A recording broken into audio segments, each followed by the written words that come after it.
آدمی دنیا کے اندر سب سے پہلے اپنی فکر کرنا چاہیے۔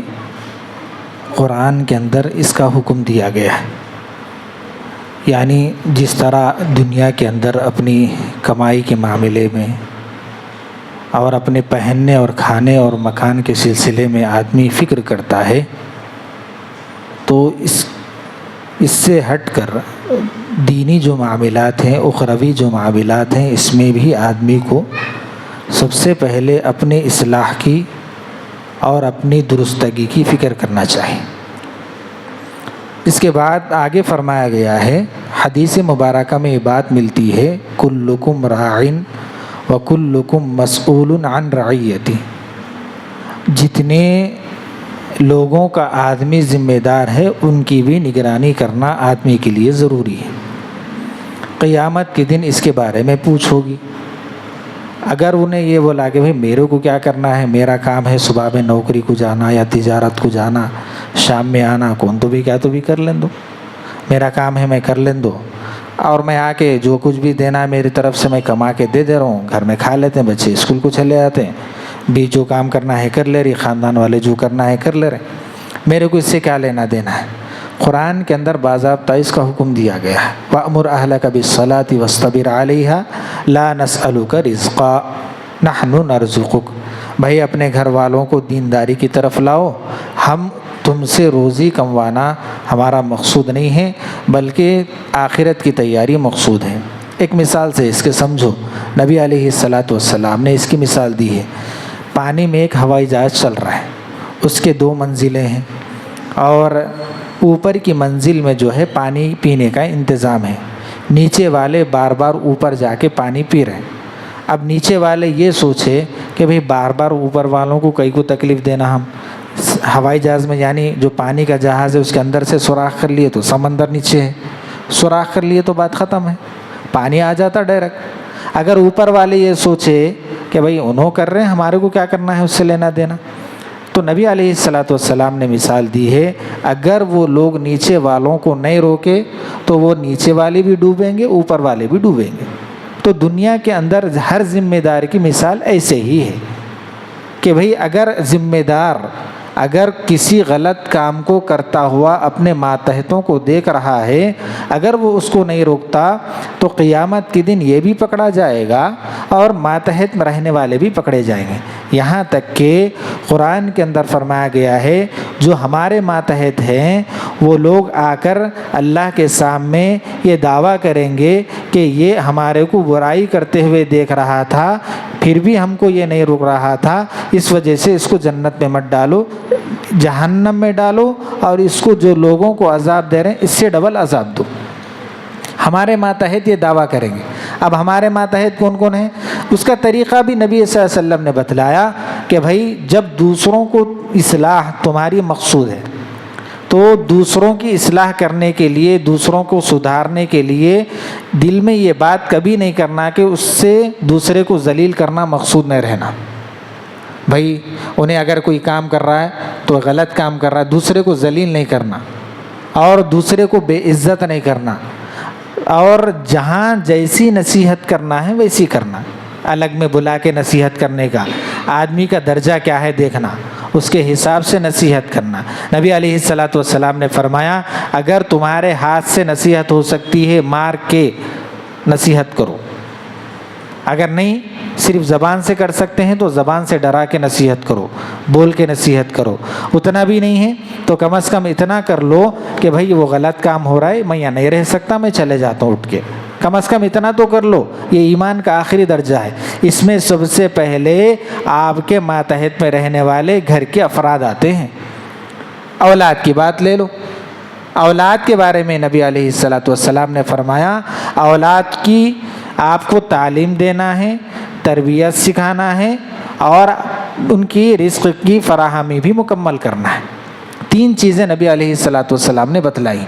اگر اولاد کے معاملے میں اگر تعلیم آپ صحیح نہیں دے رہے تو قیامت کے دن آپ کی پکڑ ہوگی، کیونکہ اگر تعلیم صحیح نہیں ہوگی تو وہ لوگ دینداری سے ہٹیں گے، غیر مذہب کو اختیار کریں گے، اور ان کے اندر کوئی منظم زندگی کا کوئی معاملہ نہیں ہوگا، وہ ایک دم بالکل ایسی زندگی گزاریں گے کہ ان کے اوپر کوئی پکڑ کا معاملہ ہی نہیں ہے۔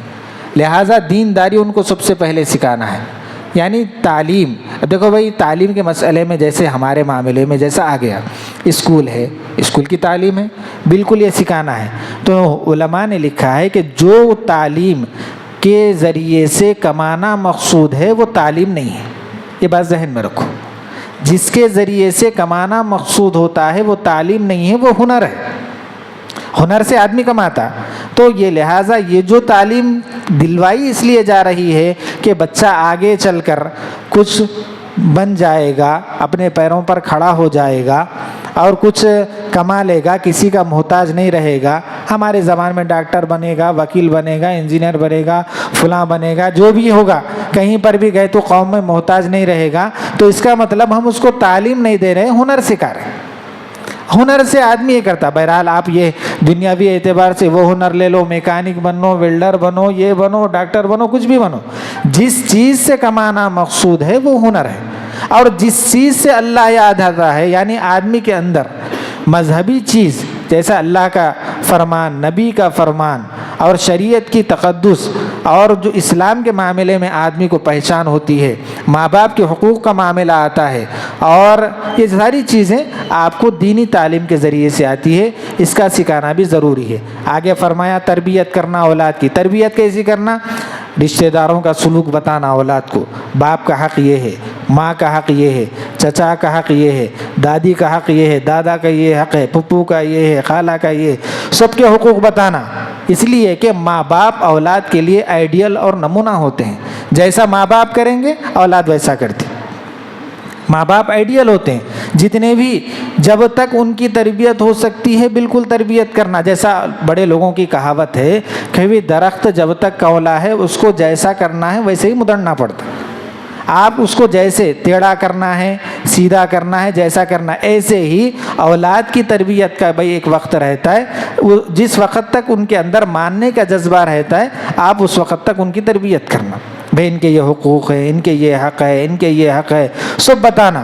اگر ہم بیٹھ کے کسی کی غیبت بول رہے ہیں، بھائی بیوی شوہر میں ہوتی، بھائی انہیں دل کی بات انہوں بولتے ہیں، انہیں دل کی بات انہوں بولتے ہیں، اولاد سامنے ہے، کانوں میں بات پڑ رہی، تو گویا کہ آپ ان کی تربیت اپنے معاملے میں ویسی کر رہے ہیں جیسا آپ دونوں بول لے رہے ہیں. مثال کے طور پر آپ کسی کے بارے میں برائی کر رہے ہیں، بھائی انہوں ایسے ہے، خالہ ایسے، پپو ایسے، انہیں ویسا کری، انہیں ویسا ستائی. آپ اولاد کے سامنے بھائی بولتے ہیں، دل کی بات ہے بولتے ہیں، لیکن یہ جو پرورش آپ کر رہے ہیں یہ آپ کے لیے کر رہے ہیں. بڑے ہونے کے بعد وہ سلوک آپ کی اولاد آپ کے ساتھ کرے گی. یہ بات ذہن میں رکھ لیجیے کہ آپ اپنے اولاد کے کانوں میں اور دل میں سوچ میں جو زہر بھر رہے ہیں وہ آپ کے لیے بھر رہے ہیں، پھپھو کی خالہ کے لیے نہیں کر رہے. آپ یہ بات خاندان والوں کے لیے نہیں کر رہے. اس وجہ سے آپ جو کام کر رہے ہیں آپ کے اولاد کے لیے آپ نمونہ رہیں گے، آپ آئیڈیل رہیں گے. جو کچھ بھی آپ کریں گے یا پڑھیں گے یا کمائیں گے یا کھلائیں گے آپ کی اولاد آپ کو دیکھ کر وہ کرے گی. سمجھ میں آئے گی بات؟ تو اس وجہ سے تعلیم میں، تربیت میں، اس لیے کہ بڑھاپے میں بھائی اکثر لوگ یہ کرتے ہیں کہ بھائی اولاد کو ہم اتنی محنت سے کر رہے ہیں، پال رہے ہیں، سب کر رہے ہیں، بڑھاپے میں کام آنا. آپ اگر تربیت صحیح نہیں کرے تو آپ کی اولاد، ہم لوگ کئی ہمارے پاس ایسے مسائل آتے ہیں کہ باپ فریش ہے، بیوی اور بچے دونوں مل کر باپ کو مارنے کی فکر میں. یہ ہوتا ہے اس لیے کہ آپ تربیت نہیں کریں نا. مال کی محبت ڈالے، آپ دنیا کی محبت ڈالے، آپ جائیداد کی محبت ڈالے، آپ کمائی کی محبت ڈالے، آپ تعلیم کی محبت ڈالے، آپ ہنر کی محبت ڈالے. آپ اپنے آپ کے حقوق کو، اپنے ماں باپ کے حقوق کو کہاں بتلے اپنے اولاد کو؟ یہ بتانا ضروری ہے. ماں باپ کے حقوق یہ ہیں، ان کے لیے، ان کے سامنے ہم اپنے ماں باپ کی خدمت کر کے بتانا، ان کے سامنے ہم اپنی بہنوں کی خدمت کر کے بتانا، ان کے سامنے ہم اپنے رشتہ داروں کی خدمت کر کے بتانا، تاکہ اولاد ہمارے دیکھ کر سیکھے. یہ ہمارے لیے آگے چل کر یہ پودا درخت بن رہا ہے، درخت بن رہا ہے. جب یہ بڑا ہوگا تو ان کے اندر ہماری طرح یہ معاملہ آ جائے گا. اگر ہم غلط کام کریں، دعوت دینا کہ تو انہیں نہیں کر، ہم جیسا کریں گے. بات ذہن میں رکھو، ایک ایک چیز اولاد تول کر، ناپ کر آپ کے ساتھ بڑے ہونے کے بعد کرے گی.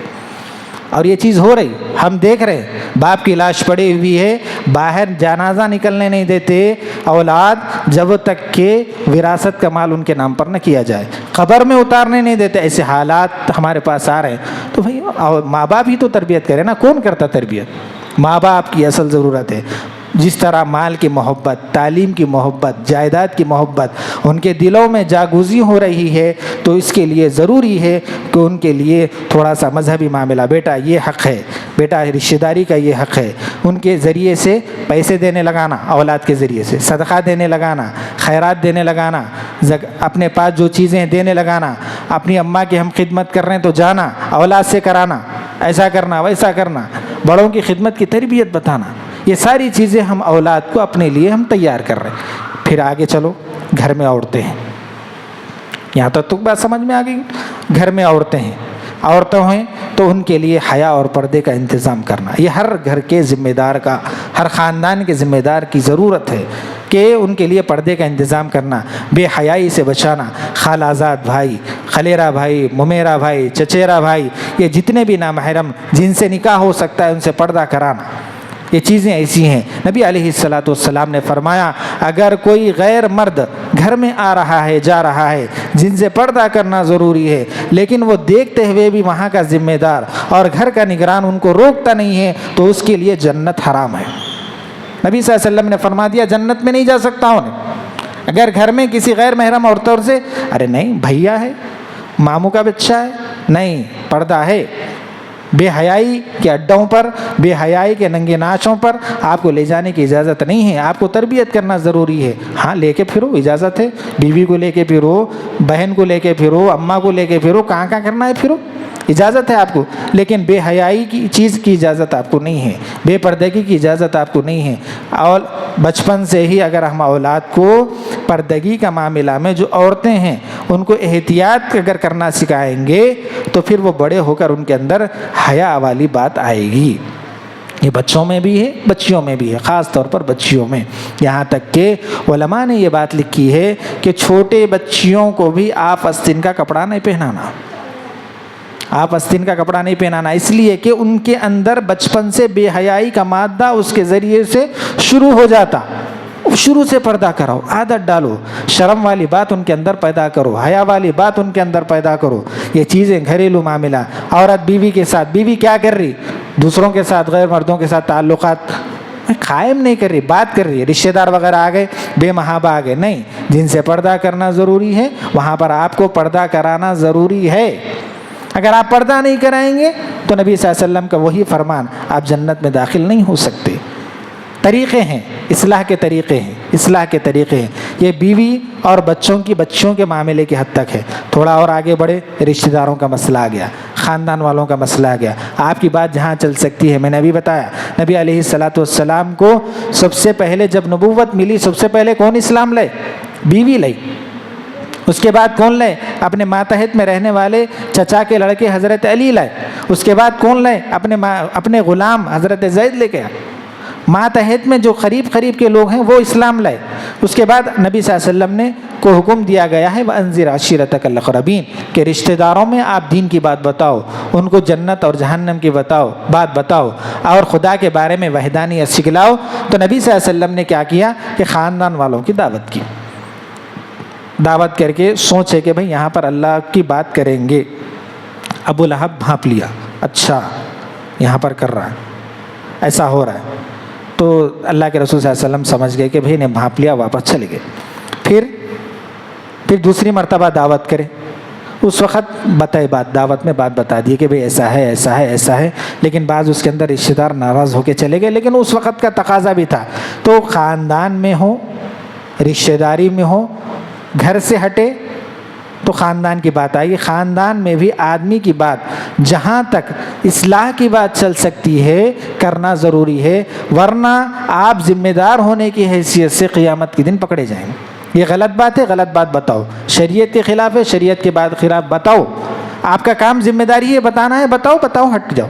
اچھا ایک بات بیچ میں چھوٹ گئی، اگر عورتوں کے معاملے میں بے حیائی کا مسئلہ آ رہا ہے تو ایک بات ذہن میں یہ بھی رکھ لیجئے، ابھی میں حدیث کا مطالعہ کر رہا تھا تو ایک بات میں پڑھ رہا تھا، ایک دم شاک ہو گیا کہ عورت بعض مرتبہ چونکہ گھر کا معاملہ ایسا ہوتا ہے کہ نوکری کے لیے نکل جانا پڑتا عورت کو، عورت کا نوکری کرنا جائز ہے نہیں جائز ہے، علماء نے اس کے بارے میں بہت تفصیل لکھی ہے، لیکن ایک حدیث میں ایک بات یہ بھی لکھی ہے، قرب قیامت کی علامات میں سے ایک بات یہ بھی ہے کہ مرد کے ساتھ عورت کا تجارت کرنا، حتی تعین المرأة زوجها لا تجارتها، کہ جو عورت مرد کے ساتھ تجارت کرتی ہے سمجھ جاؤ یہ قرب قیامت کی علامتوں میں سے ہے۔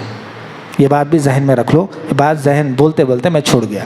بہرحال خاندان والوں کی بات آ گئی، جب خاندان والے آ گئے تو آپ جہاں تک ہو سکے، ہم لوگ بھی اکثر جاتے نا تو ہمارے والد صاحب کے ساتھ جاتے تھے، ایک مرتبہ تو گانے لگے ہوئے تھے ایک جگہ دعوت میں، ہمارے والد صاحب بولے، چونکہ سخت مزاج تھے ذرا شریف عامل، ارے بھائی گانے بند کر، میاں بلا کے بولے گانے بند کر، تو ایک آدمی آیا آ کے بولا ارے بھائی مول صاحب بول رہے ہیں گانے بند کرو، تو ہمارے والد محترم فوراً بولے مول صاحب نہیں بول رہے، نبی بولے۔ کیا بولے؟ نبی بولے تو میں بول رہا ہوں آپ کو گانے بند کرو بول کے، اگر آپ بند کرتے ہیں تو میں کھانا کھا لیتا ہوں، نہیں بند کرتے ہیں تو میں کھانا کھائے بغیر میرا کام ہے مل لیا میں چلے جاتا ہوں، فوراً گانے بند کر دیے۔ تو ہم لوگ بھی اگر ایسا آہستہ آہستہ آہستہ اگر اصلاح کریں گے تو ہمارے جو نوجوان آج شراب کے اڈوں پر، جوؤں کے اڈوں پر، زنا کے اڈوں پر، بے حیائی کے اڈوں پر، فحش کاری کے اڈوں پر جو ہماری نوجوان قوم آج بس رہی ہے، تو ہم اپنی گھر کی فکر کے ساتھ خاندان کی فکر کے خاندان کے نوجوانوں کی اگر فکر کریں گے تو انشاءاللہ اس سے کچھ چھٹکارا ملنے کی امید ہے۔ اس کے بعد تھوڑا سا آگے بڑھے، اور آپ کے ماتحت کام کرنے والے، آپ کے پڑوسی، آپ کے رشتہ دار اور آپ کے ماتحت کام کرنے والے، اگر آپ تجارت میں کام کرنے والے جو بھی ہیں، ماتحت میں کام کرنے والوں کے ساتھ اچھا سلوک کرنا، جس طرح ان کی دنیاوی حاجات ہمارے سے پوری ہو رہے ہیں ان کو یہ بھی بتانا ایسا کام کرو، یہ اچھے اخلاق ہیں، اچھا معاملہ کرو، امانت داری سکھانا، ہر معاملے میں آخرت کو مقدم رکھنا۔ اس کے لیے کیا کرنا؟ اس کے لیے سب سے پہلے اپنے کو سدھارنا ہے۔ یا ایھا الذین آمنوا قوا انفسکم واہلکم نارا، اللہ نے فرمایا بھائی سب سے پہلے تم جہنم کی آگ سے اپنے آپ کو بچاؤ، اس کے بعد آگے کا بتایا، اپنی اولاد کو، اپنے بیوی کو، اپنے بہن کو، اپنی ماں کو، سب کو آگ سے بچاؤ۔ تو سب سے پہلے اپنے کو کام کرنا ہے، لیکن میں نے ابھی بتایا ہے اگر ہم کسی کو نصیحت کر رہے ہیں تو گرا کے بات نہیں کرنا، موقع محل دیکھ کے بولنا۔ کسی کی اصلاح ہم کر رہے ہیں تو دل میں یہ سوچنا ہے اللہ میں اس کی جگہ اگر ہوتا تو شاید میرے کو اگر کوئی بولتا تو میرے کو کتنی تکلیف ہوتی۔ اس وجہ سے دوسرے کی اصلاح مقصود رہنا، دوسروں کو بات گرانے کے مقصود نہیں رہنا، اپنی بھی اس کے اندر اصلاح کر لینا۔ تو یہ چیزیں جب آ جائیں گی تو کہا کہ اس سے آپ کی بات کا اثر بھی ہوگا، آپ جہاں جو بات کر رہے ہیں وہ پوائنٹ کی بات بھی ہوگی، اس سے دین کے پھیلنے کا ذریعہ بھی بنے گا، اس سے آپ خاندان میں با اثر بھی بنیں گے۔